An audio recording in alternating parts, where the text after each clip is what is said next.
এমন এক রাত যখন মানুষ নিজের দিকে ফিরে তাকায়, ভুল, ক্ষমা আর নতুন করে শুদ্ধ হওয়ার আকাঙ্ক্ষায়। ইসলাম ধর্মে গুরুত্বপূর্ণ 4টি রাতের মধ্যে এটি অন্যতম, যেখানে মহান আল্লাহ তাআলা বান্দার জন্য রহমত ও দয়ার ভাণ্ডার খুলে দেন।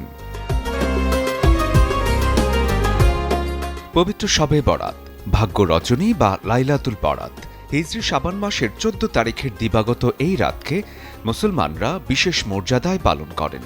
অনেক আলেমের ব্যাখ্যায় এই রাতে আল্লাহর রহমত নাজিল হয়, বান্দা ক্ষমা প্রার্থনার সুযোগ পায়।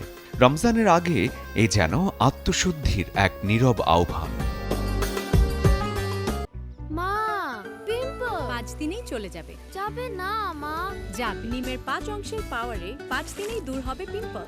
হিমালয়া পিউরিফাইং নিম ফেস ওয়াশ। হাদিসে এসেছে এই রাতে আল্লাহ তাআলা অনেক বান্দাকে ক্ষমা করেন, তবে শিরক, হিংসা ও বিদ্বেষে লিপ্তদের জন্য রয়েছে সতর্কবার্তা। এই কারণে এই রাত আত্মসমালোচনারও বটে। এই রাতেই পরবর্তী 1 বছরের ভাগ্য নির্ধারিত হয়।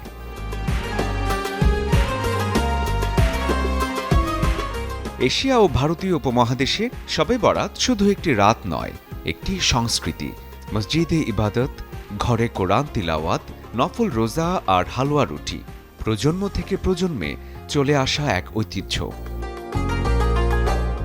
এই রাতে করা উচিত সামর্থ্য অনুযায়ী দান সদকা, নফল নামাজ, মৃতদের জন্য দোয়া আর ইস্তেগফার।